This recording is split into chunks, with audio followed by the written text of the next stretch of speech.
હવે આપણો આગળનો પ્રશ્ન છે નાણાકીય બજાર એટલે કે ફાઇનાન્શિયલ માર્કેટ એ નાણાં બજાર એટલે કે મની માર્કેટ અને મૂડી બજાર એટલે કે કેપિટલ માર્કેટ એ બંનેની અંદર વર્ગીકૃત થયેલું છે. આ બંને બજારોના સાધનો એટલે કે ઇન્સ્ટ્રુમેન્ટ સમજાવો. ટૂંકમાં પ્રશ્નની વાત કરીએ તો એવું પૂછે છે કે ફાઇનાન્શિયલ માર્કેટ શું છે, નાણાકીય બજાર શું છે, અને નાણાકીય બજાર કે જે બે ભાગમાં વહેંચાયેલું છે મની માર્કેટ અને કેપિટલ માર્કેટ, આ બંને જે છે એ સમજાવવાનું છે આ બંનેને ડિટેલમાં, અને આ બંનેના કયા કયા સાધનો છે એ સમજાવવાના છે. હવે સૌથી પહેલાં આમાં જે છે એ બધી શબ્દની મહામારી છે. શબ્દ તમે સમજી જશો, કીવર્ડ તમે સમજતા જશો તો એમ તમારો કોન્સેપ્ટ જે છે એ ક્લિયર થતો જશે. જેમ કે વાત કરીએ ફાઇનાન્શિયલ માર્કેટ એટલે કે નાણાકીય બજાર. ફાઇનાન્શિયલ માર્કેટથી તમે શું સમજો? ફાઇનાન્શિયલથી મતલબ શું સમજો કે નાણાકીય બાબતો શું છે. પહેલાં સમજો કે ફાઇનાન્શિયલ સર્વિસીસ.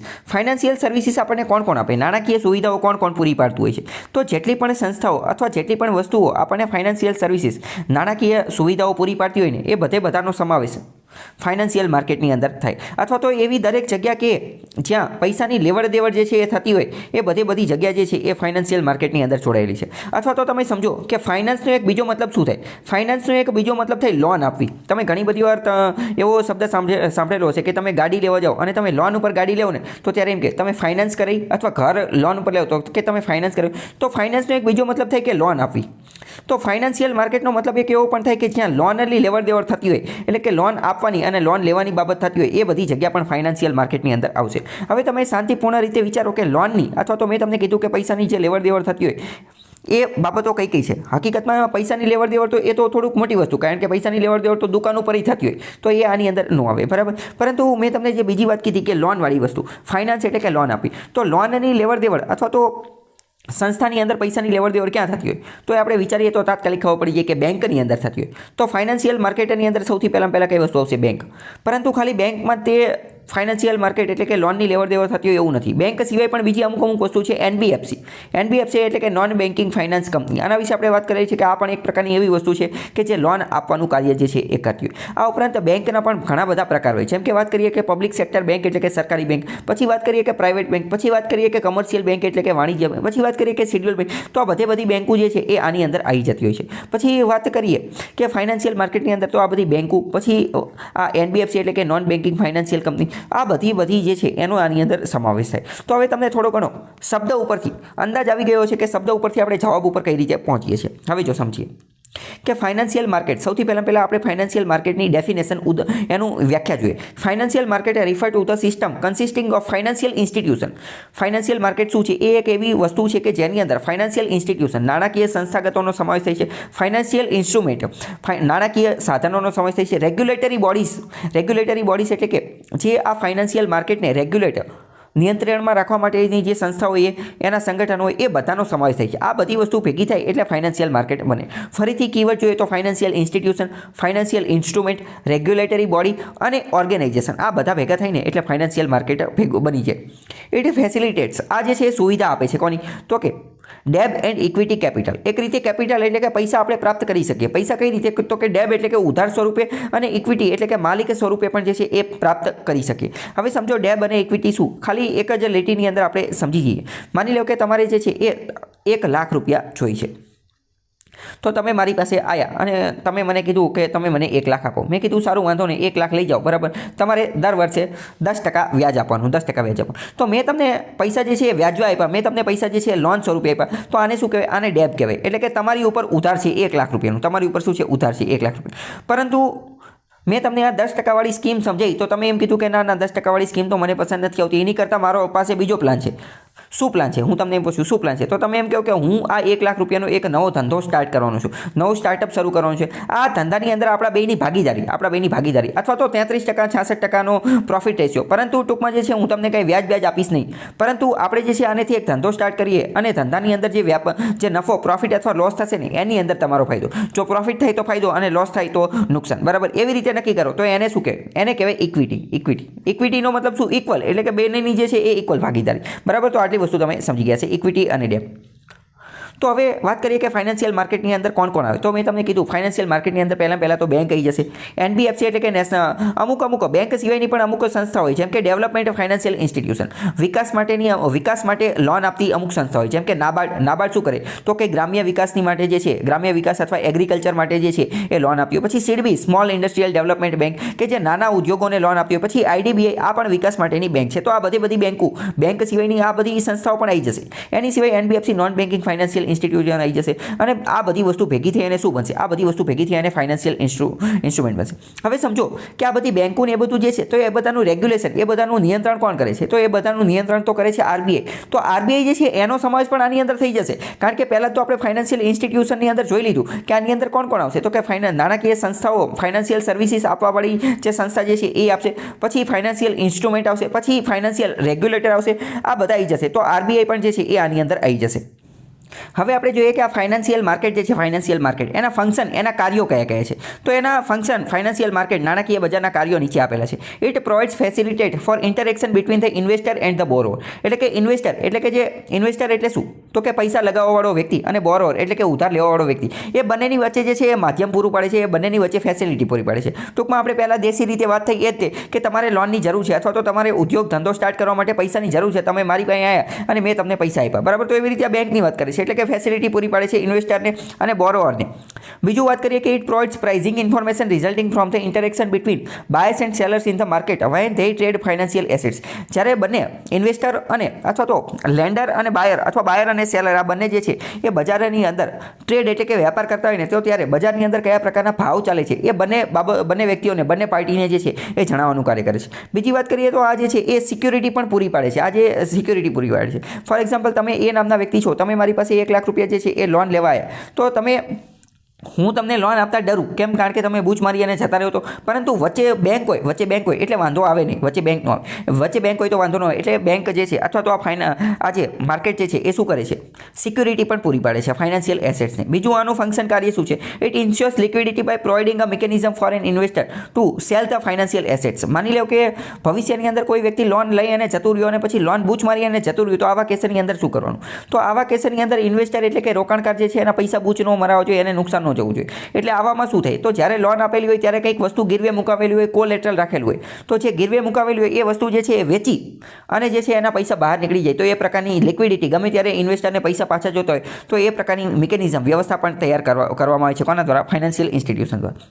ફાઇનાન્શિયલ ઇન્સ્ટિટ્યુશન બીજું ઇન્શ્યોર ખાતરી કરે છે કે low cost of transaction and information. જે ટ્રાન્ઝેક્શન કરવામાં આવે એટલે કે લેવડ દેવડ કરવામાં આવે અને માહિતીને એ બધું કરવામાં, એનો ખર્ચ જે છે એ ખૂબ જ ઓછો થાય, ખૂબ જ ઓછો. એનો મતલબ શું? એનો મતલબ એમ કે માની લો કે મારે તમને 1 લાખ આપવાના છે, પરંતુ એ 1 લાખ આપવા માટે હું હેલિકોપ્ટર ભાડે કરું તો એનું ભાડું જેટલું થઈ જશે, એટલે કે ટ્રાન્ઝેક્શન કોસ્ટ જેટલો થઈ જશે. તો એ ટ્રાન્ઝેક્શન કોસ્ટ ખૂબ જ ઓછો થાય. હું ડાયરેક્ટ જ ડિજિટલ તમારા બેંક એકાઉન્ટમાં ટ્રાન્સફર કરી દઉં કે જેમાં ₹2 ચાર્જ લાગે, તો એ કરીએ તો એનો જે છે એ કોસ્ટ કેવો રહેશે? સરળ રહેશે. જ્યારે હવે માની લો કે ₹1 લાખ જેવા હતું હેલિકોપ્ટર જે છે ભાડે કરું તો એ બહુ મોંઘું પડી જાય, એવું કરાય નહીં. તો ફાઇનાન્શિયલ માર્કેટ શું છે, ફાઇનાન્શિયલ માર્કેટના બેનિફિટ, ફાયદા શું છે, ફંક્શન શું છે, કાર્ય શું છે, એ બધું જોઈ લીધું. હવે ફાઇનાન્શિયલ માર્કેટ, નાણાકીય બજાર જે છે એ 2 રીતે બનેલું છે. એના 2 ભાગ છે, 2 ભાગ. એક તો મની માર્કેટ અને એક તો કેપિટલ માર્કેટ. બંને શું છે એ સમજીએ. મની માર્કેટ જે છે ને એ શોર્ટ ટર્મ એટલે કે ટૂંકા ગાળા માટે છે. તો ટૂંકો ગાળો કોને સમજવાનો? તો ટૂંકો ગાળો એટલે કે 1 વર્ષથી ઓછા સમયગાળા માટે હોય, 1 વર્ષ કરતાં ઓછા સમયગાળા માટે, તો એને મની માર્કેટ કહેવાય. એટલે કે 365 દિવસ કરતાં ઓછા સમય માટે. માની લો કે તમે બેંકની અંદરથી લોન લીધી, જનરલી બેંકની અંદરથી તમે લોન લેવો તો 1 વર્ષ માટે, 1 વર્ષ કરતાં ઓછા સમયગાળા માટે હોય, તો એ કોની અંદર આવશે? એ મની માર્કેટની અંદર કાઉન્ટ થશે.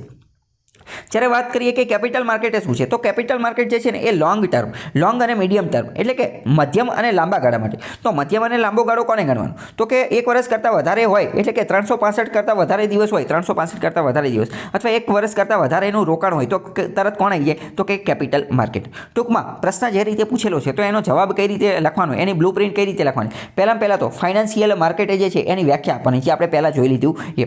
પછી ફાઇનાન્શિયલ માર્કેટના ફંક્શન, એના કાર્ય શું છે એ આપવાના. જો આ પ્રશ્નની અંદર એના ફંક્શન, કાર્ય લખવા જરૂરી નથી, બરાબર? આમાં એના ફંક્શન લખવા જરૂરી નથી, પરંતુ બીજો ક્વેશ્ચન પૂછાય તો તમે એ રીતે લખી શકો. પછી લખો કે ફાઇનાન્શિયલ માર્કેટના 2 પ્રકાર છે અથવા તો 2 ફાટા પડે છે.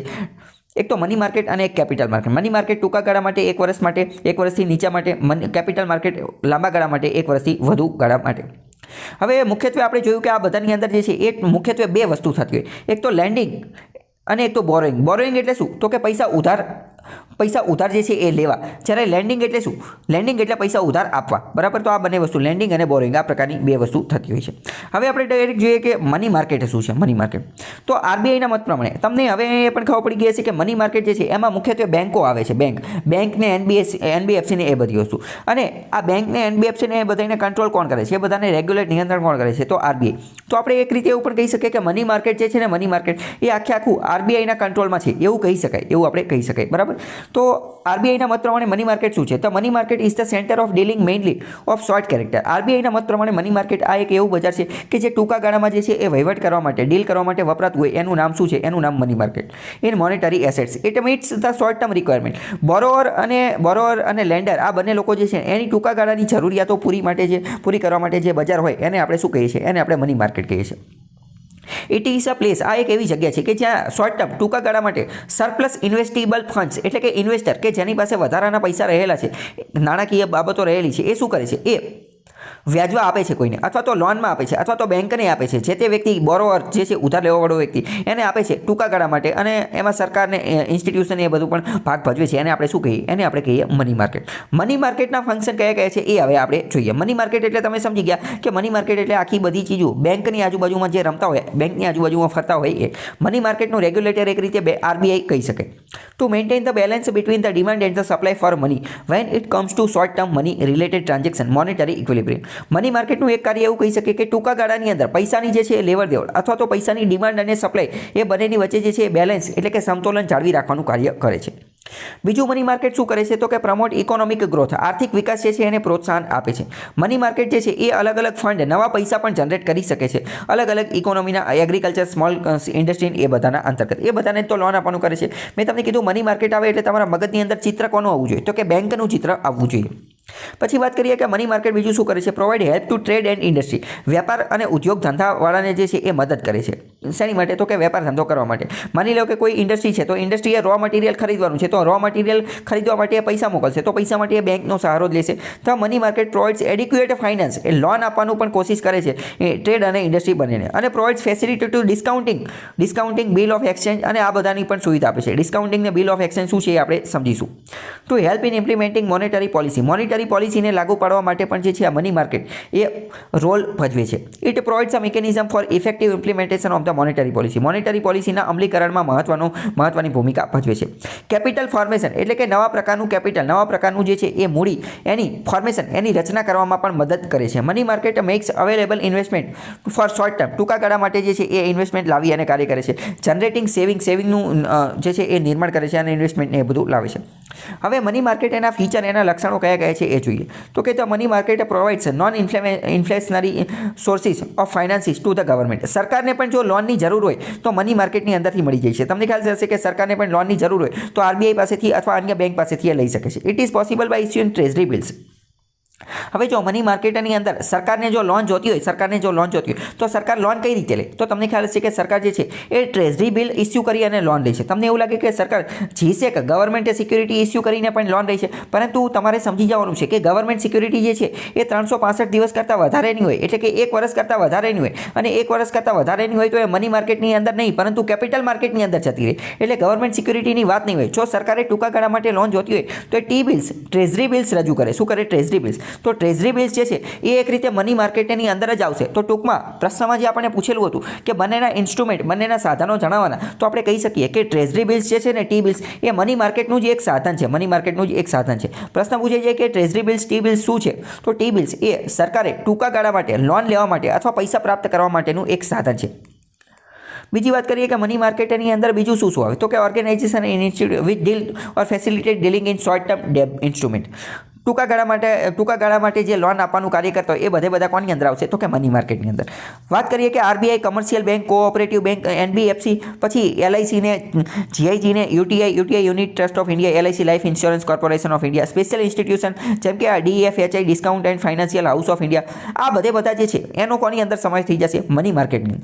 પ્રિલિમ્સમાં પણ પ્રશ્ન પૂછી શકે છે કે નીચેનામાંથી કઈ વસ્તુ જે છે એનો મની માર્કેટમાં સમાવેશ થાય છે? તો બેંકની આજુબાજુની વસ્તી અથવા બેંક જેવી વસ્તુઓ એ બધું લખ નાખવાનું. એમાં કોઓપરેટિવ બેંકે આવી જાય, કમર્શિયલ બેંકે આવી જાય, ડેવલપમેન્ટલ બેંકે આવી જાય, જે આપણે સીડીબી ને, નાબાર્ડ ને એવું બધું કીધું હતું એ બધું પણ એની અંદર આવી જાય, એલઆઈસી ને એ બધું પણ એની અંદર આવી જાય. ઓકે. તો આ બધી ચીજો જે છે એ એની અંદર આવશે. હવે આપણે થોડીક કેપિટલ માર્કેટ વિશે જે છે એ વાત કરીએ કે કેપિટલ માર્કેટ શું છે. હવે જો હજી આ જે મની માર્કેટ જે છે ને એના અમુક ઇન્સ્ટ્રુમેન્ટ બાકી છે એ આપણે પછી જોઈએ, પરંતુ અત્યારે ખાલી બેઝિક આઈડિયા મેળવો કે મની માર્કેટ શું છે. હવે આપણે કેપિટલ માર્કેટની થોડીક વાત કરીએ કે કેપિટલ માર્કેટ આપણે પહેલાં જ વાત થઈ ગઈ કે 1 વર્ષ કરતાં વધારે એટલે કે મીડિયમ અથવા લોંગ ટર્મ માટે હોય તે. આની અંદર પણ લોન જ આપવાનું હોય, આની અંદર પણ એ બધા ઓર્ગેનાઇઝેશન ઇન્સ્ટિટ્યુશન આ બધી વસ્તુ આવે કે જે બોરોઈંગની અંદર આવે અને 1 વર્ષ કરતાં વધારે માટે જે છે એ ઉધારને એવું બધું લેતા હોય.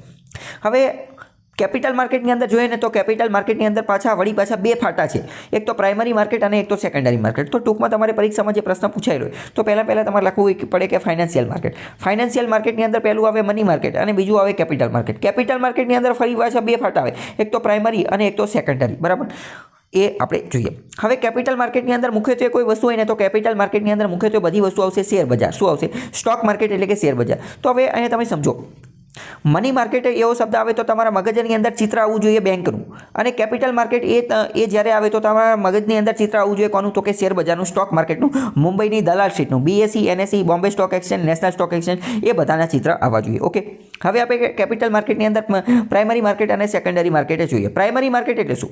પ્રાઇમરી માર્કેટ એટલે કે જ્યારે પ્રથમ જ વખત કોઈ કંપની જે છે એ શેર બજારની અંદર લિસ્ટિંગ કરવામાં આવે, એટલે કે ટૂંકમાં IPO ની વાત કરે છે, ઇનિશિયલ પબ્લિક ઓફરિંગ. આપણે IPO વિશે ઘણી બધી વાર વાત કરેલી છે. એવી કોઈ પણ કંપની કે જે શેર બજારની અંદર હજી સુધી લિસ્ટ થયેલી જ નથી, પરંતુ જ્યારે પહેલી જ વાર એને શેર બજારમાં લિસ્ટ કરવી હોય ને ત્યારે એને IPO લઈ અને આવવું પડે. તો IPO એ ક્યાં લાવે? તો એ IPO એ પ્રાઇમરી માર્કેટની અંદર આવે. એ પ્રાઇમરી માર્કેટની અંદર જ્યારે કંપની IPO લઈ અને જાય તો પ્રાઇમરી માર્કેટની અંદર જે ઇન્સ્ટિટ્યુશન હોય, જે સંસ્થા હોય, એ કંપનીને ચેક કરે, કંપનીનું વેલ્યુએશન આંકે અને પછી આના આધારે નક્કી કરે કે કંપનીના શેરના ભાવ કેટલા રાખવાના છે. તો એ IPO એને શું આપણે કહીએ? એ પ્રાઇમરી માર્કેટ છે. પછી માની લો કે કંપનીને બીજી વાર એવું થાય કે હજી પણ આપણે બીજા વધારે પૈસા ઉઠાવવા છે, તો પછી એ FPO લાવે, ફોલો ઓન પબ્લિક ઓફરિંગ. આ બધું કોની અંદર આવશે? પ્રાઇમરી માર્કેટની. પરંતુ એકવાર કંપની જે છે IPO લઈ અને એકવાર સ્ટોક માર્કેટની અંદર શેર બજારમાં એ જે છે એ રજિસ્ટર્ડ નોંધણી પામી ગઈ, પછી લોકો જે છે અંદરો અંદર જ તે એના શેર જે છે ખરીદવાનું વેચવાનું કાર્ય કરે, એને આપણે શું કહીએ? Secondary market. એટલે આખું જે છે એ કોની અંદર આવશે? શેર બજારની અંદર જે છે એ આવી જશે. હવે બીજી વાત કરીએ કે તો પ્રાઇમરી માર્કેટની અંદર જે છે films issue share to the public. IPO ની અંદર શું હોય? IPO ની અંદર જે સંસ્થા, માની લો કે અત્યારે થોડા સમય પહેલાં પેટીએમનો IPO આવ્યો હતો, તો આના અંતર્ગત શું કહે કે પેટીએમ જે છે ને એ લોકોને કહે કે તમે અમને લોન આપો, તમે અમને પૈસા આપો, તમે અમારા શેર લઈ લો. લોકો જે છે પેટીએમ લોકોને પોતાના શેર વેચી દે, જ્યારે લોકો એની બદલે પેટીએમને શું આપે? પૈસા આપે. એટલે કે ટૂંકમાં પબ્લિક પાસેથી પૈસા ઉઘરાવવામાં આવે, પબ્લિક પાસેથી પૈસા ઉઘરાવવામાં. જ્યારે સેકન્ડરી માર્કેટની અંદર શું હોય? સેકન્ડરી માર્કેટની અંદર જે લેવડ દેવડ થતી હોય ને એમાં કંપનીને પૈસા ન મળે, પરંતુ એક વ્યક્તિ જે છે એ બીજા વ્યક્તિને શેર વેચતો હોય. એક વ્યક્તિ બીજા વ્યક્તિને પહેલી જ વાર જ્યારે IPO આવે ને, પહેલી જ વાર IPO, ત્યારે કંપની જે છે ને, કંપની એ લોકોને શેર વેચતી હોય, એ લોકોને શેર વેચતી હોય. પરંતુ હવે પહેલી વાર તો કંપનીએ લોકોને શેર વેચી દીધા, પછી જે આ સેકન્ડરી માર્કેટ છે, સેકન્ડરી માર્કેટની અંદર આ લોકો જે છે ને એ અંદરો અંદર શેર વેચતા હોય. એક વ્યક્તિ બીજા વ્યક્તિને શેર જે છે એ વેચતો હોય. પહેલી વારમાં વાત કરીએ પ્રાઇમરી માર્કેટની અંદર, તો પ્રાઇમરી માર્કેટની અંદર શેરની જે કિંમત જે છે એ મેં તમને કીધું ઇન્સ્ટિટ્યુશન, અમુક બેંક, ફાઇનાન્શિયલ ઇન્સ્ટિટ્યુશન એના દ્વારા નક્કી કરવામાં આવે. જ્યારે આ સેકન્ડરી માર્કેટની અંદર તો ડિમાન્ડ અને સપ્લાયના આધારે જે છે એ શેરની પ્રાઇસ જે છે એ નક્કી કરવામાં આવે. પછી વાત કરીએ તો IPO પ્રાઇમરી માર્કેટની અંદર જે કંપની જે છે એ લાંબા ગાળાના રોકાણ માટે જે છે એ પૈસા જે છે એ ઉઘરાવતી હોય, જ્યારે સેકન્ડરી માર્કેટની અંદર તો જે બધા કંપની જે છે એ ટૂંકા ગાળા માટે બધું કાર્ય કરતી હોય. પછી વાત કરીએ તો પ્રાઇમરી માર્કેટ જે છે, પ્રાઇમરી માર્કેટ એની અંદર કોઈ સ્પેસિફિક જિયોગ્રાફિકલ લોકેશન હોય નહીં, એટલે કે કોઈ ભૌગોલિક જગ્યા હોય નહીં, ભૌગોલિક જગ્યા. જ્યારે આની અંદર જે છે એ સ્પેસિફિક ભૌગોલિક જગ્યા હોય છે. કોની અંદર? તો કે સેકન્ડરી માર્કેટ. સેકન્ડરી માર્કેટની અંદર આપણે BSE અને NSE જે છે એનો સમાવેશ કરી શકીએ. અને બંનેની વાત કરીએ તો બંનેનું જે છે રેગ્યુલેટર એ કોણ છે? તો કે SEBI છે. બંનેનું રેગ્યુલેટર કોણ છે? SEBI. ફરીથી હવે આપણે ટૂંકમાં વાત કરીએ તો તમે સમજો, પહેલાં આપણે શું જોયું હતું? Money market. મની માર્કેટની અંદર મેં તમને કીધું મની માર્કેટ આવે એટલે બેંકનો વિચાર કરવાનો. તો બેંકનું રેગ્યુલેટર કોણ હતું? તો કે RBI હતું. RBI. તો આપણે એવું કહી શકીએ કે RBI એ મની માર્કેટનો રેગ્યુલેટર છે. બીજું કયું હતું? તો કે કેપિટલ માર્કેટ. મેં કીધું કેપિટલ માર્કેટ આવે તો વિચાર કરવાનો સ્ટોક માર્કેટનો. સ્ટોક માર્કેટનું રેગ્યુલેટર કોણ છે? તો કે SEBI. તો એવું કહી શકીએ કે SEBI જે છે એ કેપિટલ માર્કેટનો જે છે એ રેગ્યુલેટર છે. હવે આ બંને વચ્ચે તફાવત શું છે એ જોઈએ, મની માર્કેટ અને કેપિટલ માર્કેટની વચ્ચે. મની માર્કેટ પહેલાં જ ખબર પડી કે એ 1 વર્ષ કરતાં નાનું હોય, 1 વર્ષ કરતાં નીચું હોય, જ્યારે કેપિટલ માર્કેટ લાંબા ગાળા માટે એટલે કે 1 વર્ષ કરતાં વધારે હોય. બીજી વાત કરીએ કે ટૂંકા ગાળા અને લાંબા ગાળા, એ બંને વસ્તુ લખી નાખવાની. પછી હવે આપણે મની માર્કેટ અને કેપિટલ માર્કેટ બંનેને ડિટેલમાં જોઈ લીધા છે. તો હવે આપણે બંનેના ઇન્સ્ટ્રુમેન્ટ એટલે કે બંનેના સાધનો જોઈએ. તો હવે મની માર્કેટની અંદર કયા કયા સાધનો છે એ જોઈએ. તો મની માર્કેટ એટલે આપણે જોયું હતું કે 1 વર્ષ કરતાં નાના રોકાણ માટે જે હોય 1 વર્ષ કરતાં 365 દિવસ કરતાં ઓછા, તો 365 દિવસ કરતાં ઓછી જે વસ્તુ હશે એ બધી આની અંદર આવી જશે. પહેલું એનું સાધન કયું બની જશે? Treasury bill. ટ્રેઝરી બિલ એટલે કે ટી બિલ્સ જે સરકાર દ્વારા રજૂ કરવામાં આવે અથવા તો આરબીઆઈ રજૂ કરે સરકારની વતી, અને એ 1 વર્ષ કરતાં ઓછું હોય, કારણ કે 1 વર્ષ કરતાં વધુ હોય તો એ જીસેક બની જાય એટલે કે ગવર્મેન્ટ સિક્યુરિટી બની જાય. તો જો એ 14 થી તે 364 દિવસ માટે જે છે એ રજૂ કરવામાં આવે, કાં 14 દિવસનું હોય, કાં 364 દિવસનું હોય, કાં 6 મહિનાનું કે એવી રીતે હોઈ શકે છે. બરાબર. તો પહેલું એ આવી જશે.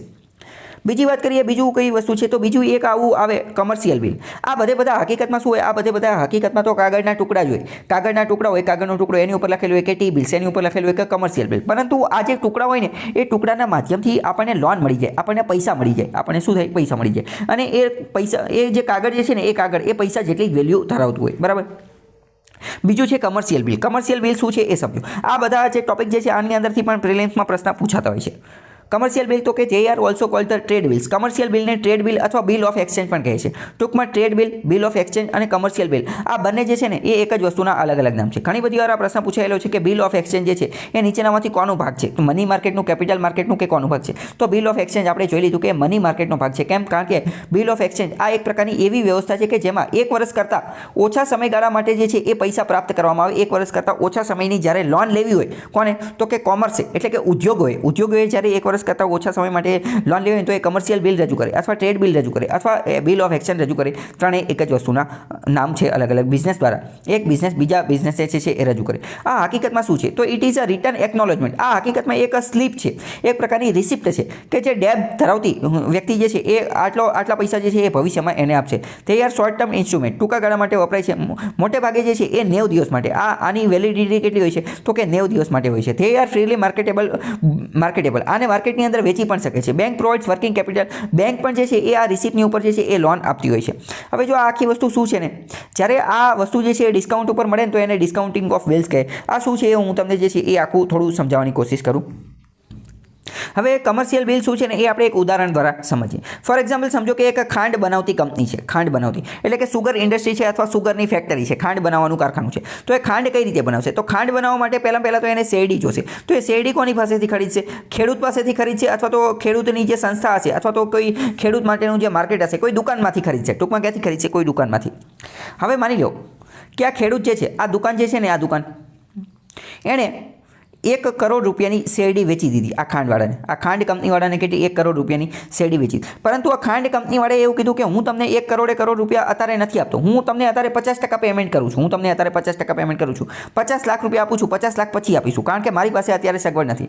તમને એવું લાગે તો પછી આ દુકાનવાળો એને વેચે જ નહીં. પરંતુ આમાં એવું ન હોય. ઉદ્યોગ ધંધાની અંદર આ પ્રકારની વસ્તુ જે છે એ ચાલતી જ હોય, કારણ કે આવું કરે તો જ તો એમનો ધંધો જે છે એ ટકી શકે. આમાં એમને જે છે એ રાહ જોવી પડતી હોય. બરાબર. તો એમ કે હું તમને 50% પેમેન્ટ કરું, 50% પછી કરું.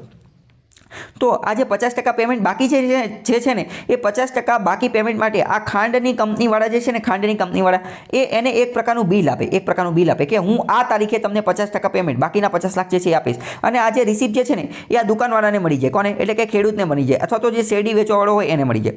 હવે આ જે રિસિપ્ટ જે છે ને એને આપણે એક રીતે કમર્શિયલ બિલ કહી શકીએ અથવા ટ્રેડ બિલ કહી શકીએ અથવા બિલ ઓફ એક્સચેન્જ કહી શકીએ. આ જે બિલ જે છે ને, આ બિલ લઈ અને એ ખેડૂત અથવા એ દુકાનવાળો જે છે એ બેંકની અંદર જઈને તો બેંકવાળાએ એને આ રિસિપ્ટ જોઈ એને લોન આપી દે. કેમ? કારણ કે બેંકવાળા જોઈ લે અને ખબર પડી જાય કે બરાબર આમને તો 50 લાખ રૂપિયા જે છે એ 1-2 મહિનાની અંદર આવવાના જ છે. જ્યારે ઓલામને શેરડીમાંથી ખાંડ બનાવી નાખશે અને ખાંડ વેચાવાનું ચાલુ થઈ જશે એટલે એમને જે છે એ પૈસા આવશે. બરાબર. તો આવી રીતે જે ચેઇનવાળી એટલે કે ચેઇનમાં જે ઇન્ડસ્ટ્રી ચાલતી હોય કે રો મટીરિયલ હોય, પછી બીજી કંપનીને આવી રીતે અલગ અલગ કંપની જે છે આવી રીતે ઇસ્યુ કરતી હોય, કારણ કે પૈસા જે છે એ બધા પાસે તાત્કાલિક હોય નહીં. એટલે તો આને કમર્શિયલ બિલ કહેવામાં આવે. બરાબર. અથવા બિલ ઓફ એક્સચેન્જ. એક્સચેન્જ એટલે અરસપરસ કરવી. બરાબર. તો મેં તમને કીધું એવી રીતે અરસપરસ કરી નાખ્યું. હવે સમજો કે ખાંડવાળા જે છે, ખાંડવાળા એણે ખેડૂતને પૈસા નથી આપ્યા, પરંતુ ખેડૂતને તો ત્યારે પૈસા જોતો હોય ને. ખેડૂતને ત્યાં બીજી નવી શેરડી વાવવાની હોય તો નવી શેરડી વાવવા માટે એને પૈસા જોઈએ. નવી શેરડી માટે એને બીજને બિયારણને બધું લાવવાનું હોય તો તાત્કાલિક પૈસા કઈ રીતે? તો એ લોન લઈ શકે છે. અને જ્યારે આ પ્રકારનું બિલ ઓફ એક્સચેન્જ જે છે, આ બિલ ઓફ એક્સચેન્જ આપણે એને બિલ ઓફ એક્સચેન્જ જ કહીએ, અથવા કમર્શિયલ બિલ, અથવા તો આ જે ટ્રેડ બિલ, એ જ્યારે ડિસ્કાઉન્ટ ઉપર આપવામાં આવે ને, ડિસ્કાઉન્ટ ઉપર, હવે માની લો કે આ 50 લાખનું બિલ છે, મેં તમને કીધું કે બિલ ઓફ એક્સચેન્જ એની કિંમત કેટલી હતી? 50 લાખ. પરંતુ માની લો કે ખેડૂત જે છે એ આને વેચે, એને એવું લાગે કે મારે આ વેચી દેવું છે, અત્યારે નથી જોતું, મારે આ વેચવું છે અને મારે આ ડિસ્કાઉન્ટ ઉપર વેચવું છે, આની ઉપર 1 લાખનું ડિસ્કાઉન્ટ એટલે કે 49 લાખમાં વેચી દેવું છે, તો એને ડિસ્કાઉન્ટિંગ ઓફ બિલ્સ કહે છે, ડિસ્કાઉન્ટિંગ ઓફ બિલ્સ કહે છે. આ બધી વસ્તુ જે છે એ 3 મહિના માટે તે વેલિડ હોય. કેટલા? તો કે 90 દિવસ માટે, 3 મહિના માટે જ વેલિડ હોય.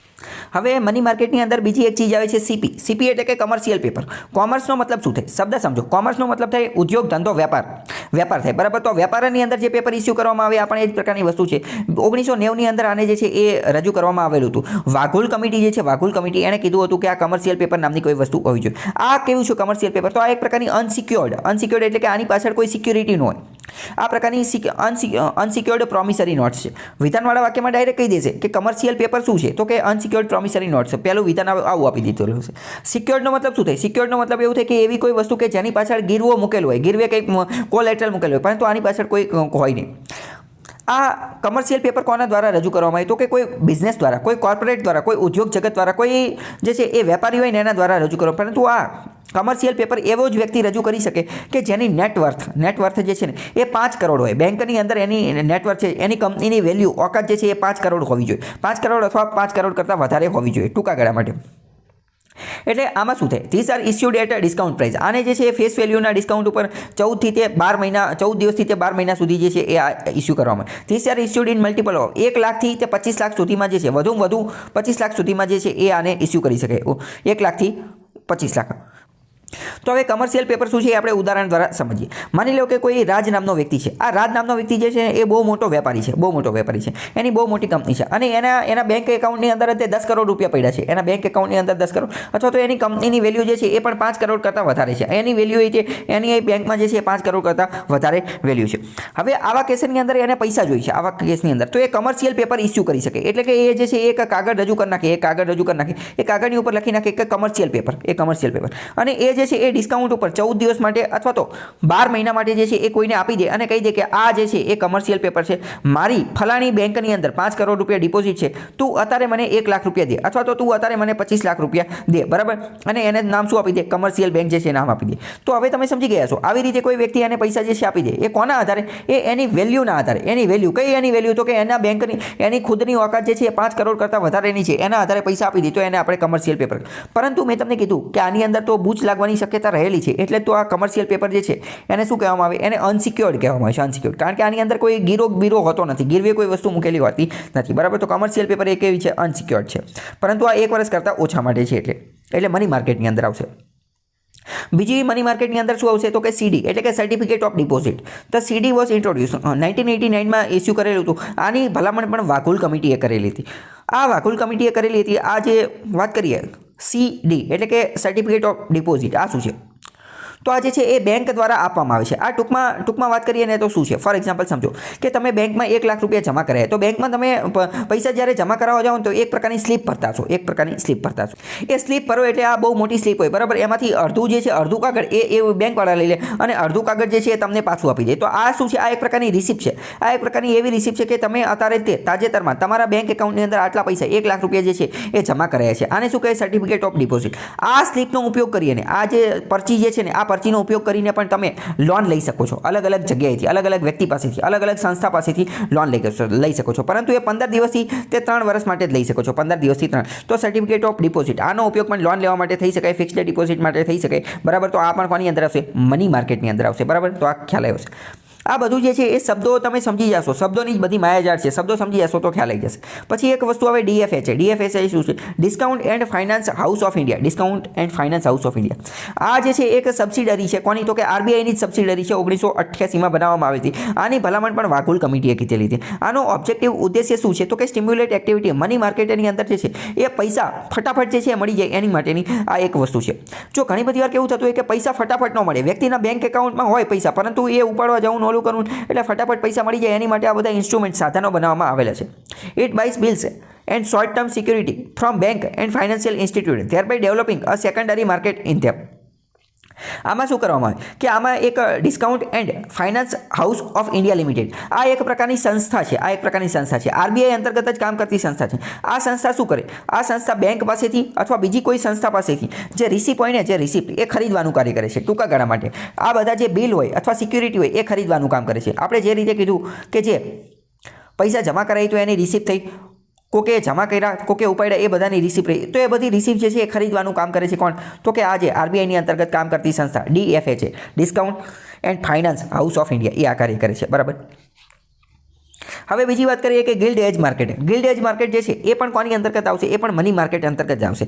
ગિલ્ડ એજ માર્કેટનો મતલબ એવો થાય, ગિલ્ડનો મતલબ શું થાય? ગિલ્ડનો મતલબ ખૂબ જ કિંમતી અથવા એવી વસ્તુ, ગિલ્ડ એજનો મતલબ એવી વસ્તુ કે જે ક્યારે બૂચ મારી અને કોઈ જતું રહેશે નહીં, એટલે કે વિશ્વાસપાત્ર. ગિલ્ડ એજનો આપણે એકદમ સાદો શબ્દ કહી શકીએ કે વિશ્વાસપાત્ર. ટૂંકમાં ગિલ્ડ એજ માર્કેટ એટલે એવી વસ્તુ કે જે સરકાર દ્વારા ઇસ્યુ કરવામાં આવેલી, સરકાર દ્વારા જે ગવર્મેન્ટ સિક્યુરિટી ઇસ્યુ કરવામાં આવે અથવા તો જે બોન્ડ રજૂ કરવામાં આવે અથવા તો આપણે જે વાત કરીએ કે ટ્રેઝરી બિલ્સ રજૂ કરવામાં આવે, આ બધી વસ્તુને ગિલ્ડ એજ કહેવામાં આવે. કેમ? કારણ કે સરકાર જે છે એ ક્યાંય જવાની નથી, સરકાર જતી રહે તેમ છતાં પણ જે નવી સરકાર આવશે ને તો એને તો આ પૈસા આપવા જ પડશે, એમને તો આ પૈસા આપવા જ પડશે. અથવા જે તે દેશની સેન્ટ્રલ બેંક દ્વારા પણ બેકિંગ આપવામાં આવેલું. ટૂંકમાં ગિલ્ડ એજ એટલે એવી વસ્તુ કે જે બૂચ મરાવવાની અથવા તો જે ગાયબ થવાની અથવા તો જેમાં જે છે એ નુકસાન જવાની શક્યતા ખૂબ જ ઓછી હોય, એને આપણે શું કહીએ? ગિલ્ડ એજ કહીએ છીએ. સરકાર દ્વારા જે કોઈ પણ સિક્યુરિટી રજૂ કરવામાં આવે એ બધાને ગિલ્ડ એજ કહેવામાં આવે છે. એ જ બધું. હવે આપણે જે છે એ એક MCQ જોવાની કોશિશ કરીએ. ટૂંકમાં બધા વિધાન આપેલા છે, એ વિધાન સાચું છે ખોટું છે એ તમારે કહી દેવાનું, અહીંયા જ તે કહી દેવાનું. પહેલું એવું કીધું કે capital market is the market for the short term. Capital market એ ટૂંકા ગાળા માટે છે. પહેલું જ વિધાન ખોટું છે, કારણ કે કેપિટલ માર્કેટ ટૂંકા ગાળા માટે નથી, એ તો લાંબા ગાળા માટે છે. પછી બીજું વિધાન જોઈએ તો શેની વાત કરે છે કે the money market is the market for the medium and long term. Money market જે છે એ મીડિયમ અને લોંગ ટર્મ માટે છે. તો આ વિધાન પણ ખોટું છે, કારણ કે મની માર્કેટ એ ટૂંકા ગાળા માટે છે, 1 વર્ષ માટે છે. પછી વાત કરે છે કે મની માર્કેટ જે છે ને મની માર્કેટ એનું રેગ્યુલેટર કોણ છે? એનું રેગ્યુલેટર સેબી છે. તો વિધાન ખોટું છે. મની માર્કેટનું રેગ્યુલેટર કોણ છે? RBI. આપણે પહેલા જ વાત થઈ ગઈ, મેં તમને કીધું કે મની માર્કેટ આવે એટલે તમારે બેંકનું ઇમેજિન કરવાની, જ્યારે IRDN આ વિધાન જ ખોટું થઈ ગયું, કારણ કે અહીંયા સેબીનું આવે, અહીંયા RBI આવે. ઓકે. તો ફરીથી એકવાર જોઈએ કે મની માર્કેટ જે છે, મની માર્કેટ એટલે કે જે 1 વર્ષ માટેની જે વસ્તુ હતી એના ઇન્સ્ટ્રુમેન્ટ સાધનો કયા હતા? તો મેં તમને કીધું કે ગવર્મેન્ટ સિક્યુરિટી તો એની અંદર આવશે નહીં, પરંતુ શું આવશે? તો કે ટી બિલ્સ આવશે, પછી ટી બિલ્સ, પછી કમર્શિયલ પેપર, પછી સર્ટિફિકેટ ઓફ ડિપોઝિટ, પછી રીપર્ચેસ એગ્રીમેન્ટ, પછી બેન્કર્સ એક્સેપ્ટન્સ, પછી આજે આરબીઆઈની એક કંપની હતી, એ બધી વસ્તુ આવશે. પરીક્ષામાં ડાયરેક્ટ MCQમાં પણ પ્રશ્ન પૂછાઈ જશે કે નીચેનામાંથી કઈ વસ્તુ જે છે એ મની માર્કેટનું છે. બરાબર. નીચેનામાંથી કઈ વસ્તુ મની માર્કેટની છે. હવે આપણે વાત કરીએ કે કેપિટલ માર્કેટ જે છે, કેપિટલ માર્કેટ એના ઇન્સ્ટ્રુમેન્ટ, એના સાધનો કયા છે? તો મેં તમને પહેલાં જ કીધું કે કેપિટલ માર્કેટ ગમે ત્યારે આવે એટલે તમારે મગજમાં શું વિચાર કરવાનું? શેર બજારનો વિચાર કરવાનો. સ્ટોક માર્કેટ, શેર બજાર. તો શેર બજારની અંદર કઈ વસ્તુ આવે? તો એક તો ઇક્વિટી શેર આવે, ઇક્વિટી શેર, તો એ એનું સાધન છે. પછી ડિબેન્ચર આવે, પછી બોન્ડ આવે, પછી પ્રિફરન્સ શેર આવે. આ બધી વસ્તુ જે છે એ એના સાધનો છે. બરાબર. ઇક્વિટી શેર એટલે કે જ્યારે કોઈ પણ કંપનીની અંદર તમે નવા શેર ખરીદો, કોઈ પણ કંપનીની અંદર શેર ખરીદો એટલે તમારી એ કંપનીની અંદર ભાગીદારી થઈ જાય, એને આપણે શું કહીએ? કેપિટલ માર્કેટની અંદર કહીએ. ડિબેન્ચરનો મતલબ શું? ડિબેન્ચરનો મતલબ એમ કે તમને જે છે એ પૈસા મળતા રહે. બોન્ડ એટલે શું? બોન્ડની અંદર પણ તમે કંપનીની અંદર ઇન્વેસ્ટ કરેલું છે, રોકાણ કરેલું છે, પરંતુ તમે કંપનીના માલિક નથી બનેલા. બોન્ડની અંદર તમને કીધું હોય કે આટલા ટકા વ્યાજદર તમને મળશે, માની લો કે 10% વ્યાજદર. હવે કંપની નુકસાન કરે કે ફાયદો કરે એનાથી કંઈ ફેર નથી પડતો, તમને દર વર્ષે જે છે એ 10% વ્યાજ મળતું રહે. જ્યારે ઇક્વિટી શેરની અંદર શું? ઇક્વિટી શેરની અંદર તો તમને જે છે કંપની ફાયદો કરે તો જ પૈસા મળે, કંપની નુકસાન કરે તો તમારું પણ નુકસાન જાય. બરાબર. તો બોન્ડની અંદર અને ઇક્વિટી શેરની અંદર એ બંને જે છે એ તફાવત છે. પછી પ્રેફરન્સ શેર એટલે કે અમુક કંપનીના શેર, માની લો કે કોઈ રિલાયન્સ કંપની જે છે એને અત્યારે એના માર્કેટની અંદર 1 લાખ શેર છે. બરાબર. એમાંથી તમારી પાસે 1000 જેટલા શેર છે. 1000. હવે રિલાયન્સ એવું વિચારે કે મારે બીજા 50,000 શેર જે છે એ લાવવા છે, બીજા 50,000 શેર. તો રિલાયન્સ શું કરે કે જે પહેલેથી એના શેર હોલ્ડર જે છે, પહેલાના એના જે શેર ધારકો જે છે ને એને પ્રેફરન્સ આપે કે હું બીજા 50,000 શેર લાવું છું તો એમાં હું તમને પ્રેફરન્સ આપું છું. તમારે જો એ ખરીદો હોય તો તમે એ 50,000માંથી ખરીદી લો, તમારે જો ન ખરીદો હોય તો હું બીજાને આપું. એને શું કહે? Preference share. એટલે કે આપણે પ્રેફરન્સ આપે. તો આ બધી વસ્તુ જે છે એ મની માર્કેટની કેપિટલ માર્કેટ જે છે, કેપિટલ માર્કેટની વસ્તુ છે. ફરીથી જોઈએ તો કેપિટલ માર્કેટની અંદર કઈ વસ્તુ આવશે? તો કે કેપિટલ માર્કેટની અંદર ઇક્વિટી શેર, ડિબેન્ચર, બોન્ડ, આ બધી વસ્તુ આવશે. હવે સમજો કેપિટલ માર્કેટનું જ્યારે પૂછાય તો તરત જ આપણે આ લખ નાખવાનું કે કેપિટલ માર્કેટ એટલે કે સિક્યુરિટી માર્કેટ અથવા સ્ટોક માર્કેટ એટલે કે શેર બજાર. આની અંદર વળી પાછું આવે પ્રાઇમરી માર્કેટ, પછી secondary market, IPO, book building ને આ બધી વસ્તુ લખી નાખો. બુક બિલ્ડિંગ એટલે શું? મેં તમને પહેલા જ સમજાવી દીધું. Private placement. પછી સેકન્ડરી માર્કેટની અંદર આના બધા ઇન્સ્ટ્રુમેન્ટની અંદર equity market, debt market, commodity market, future and option market, આ બધી વસ્તુ જે છે લખી નાખવાની. સ્પોટ માર્કેટ ને એ બધી વસ્તુ, ફોરવર્ડ માર્કેટ ને આ બધા જે છે નામ તમે યાદ રાખી લો. આ બધું તમારે ડિટેલમાં જાણવાની જરૂર જરૂર નથી, કારણ કે આ બધું ડિટેલમાં જે છે એ શેર બજારમાં જેને રોકાણ કરવાનું હોય ને એની માટે છે, આ એફએનઓ ને એ બધું, પરંતુ ખાલી તમે નામ યાદ રાખી લો, પરીક્ષામાં ખાલી એમસીક્યુમાં કામ આવશે. બીજું વાત કરીએ તો કેપિટલ માર્કેટની અંદર મ્યુચ્યુઅલ ફંડ વિશે આપણે એક અલગ લેક્ચર લીધેલો છે, એમાં સમજાવેલ છે. પછી fix deposit, saving deposit, post ઓફિસની સેવિંગ, આ બધી વસ્તુ જે છે એ પણ કેપિટલ માર્કેટની અંદર આવશે. સમજો તમે બેંકની અંદર જ તે એફડી કરાવશો તો એ તમે 1 વર્ષ કરતાં વધારે માટે કરાવશો તો એ ઓટોમેટિક તે કોનું બની જશે, તો એ ઓટોમેટિક કેપિટલ માર્કેટ બની જશે. તો આ બધી વસ્તુ પણ એની અંદર જ આવી જશે, બરાબર. તો આ બધા એના ઇન્સ્ટ્રુમેન્ટ જે છે એની અંદર સમાવેશ થશે, બરાબર. તો આવી રીતે તમારે જે છે એ આખો આન્સર લખવાનું છે. હવે બંનેની ફરીથી જે છે એ તફાવતના સ્વરૂપે કમ્પેરિઝન કરીએ કે મની માર્કેટ અને કેપિટલ માર્કેટ એ બંનેની અંદર શું તફાવત છે. તો પહેલો તફાવત તો સમય મર્યાદાની બાબતે છે. સમય મર્યાદા તો કે મની માર્કેટ જે છે એ 1 વર્ષ માટે છે, જ્યારે કેપિટલ માર્કેટ જે છે એ 1 વર્ષ કરતાં વધારે માર્કેટ છે. બીજો તફાવત જે છે એ કઈ બાબતોની કયા ઇન્સ્ટ્રુમેન્ટની બાબતે છે, એટલે કે કઈ બાબતની અંદર જે છે એ ડીલ કરે છે એની બાબતે છે. મની માર્કેટ જે છે ને મની માર્કેટ એ સિક્યુરિટીની અંદર, એટલે કે ટ્રેઝરી બિલ ને કોમર્શિયલ પેલ ને એ બધાની અંદર ડીલ કરે છે, જ્યારે capital market share, debenture, bond, government security એ બધાની અંદર ડીલ કરે છે. બીજી વાત કરીએ, બીજો તફાવત કોની અંદર છે, તો કે કોણ લોકો એની અંદર પાર્ટિસિપેટ કરે છે, કોણ લોકો એની અંદર ભાગ લે છે. તો મની માર્કેટની અંદર મેં તમને કીધું બેંક, એનબીએફસી, કમર્શિયલ બેંક ને એ બધા, ચીટ ફંડ ને એ બધા એની અંદર ભાગ લે છે. જ્યારે કેપિટલ માર્કેટની અંદર મેં તમને કીધું કે શેર બજાર ને એ બધું ભાગ લે છે. તો શેર બજારના અંગો કયા છે? Stock broker, underwriter, mutual fund, individual investor, foreign institution investor જે છે, ફાઇનાન્શિયલ, એ બધા એના ભાગ છે. બીજો તફાવત કોની બાબતે છે, તો કે રેગ્યુલેટિંગ બોડી, બંનેનું નિયંત્રણ કોણ કરે છે? તો મની માર્કેટનું નિયંત્રણ કોણ કરે છે? આરબીઆઈ, જ્યારે કેપિટલ માર્કેટનું સેબી. પછી આ રીતે જે છે એ તફાવત કરી શકો છો. તો આ રીતે તમે આખો આન્સર તૈયાર કરી શકો છો. હવે આગળનો પ્રશ્ન છે, તાજેતરમાં યોજાઈ ગયેલ COP26 સંમેલનની મુખ્ય ફળશ્રુતિ જણાવો. હવે આ વિડીયો લેક્ચર જે છે મેં ઓલરેડી બનાવેલો છે COP26 ઉપર. આ જે ગ્લાસગોમાં જે મિટિંગ થયેલી હતી એની ઉપર મેં ઓલરેડી આની પહેલાં આ પ્રશ્ન પૂછાયેલો એની પહેલાં જ તે વિડીયો બનાવી લીધેલો હતો, બરાબર. તો એ તમે જોઈ લેજો, એની અંદર તમને એ બધી માહિતી મળી જશે.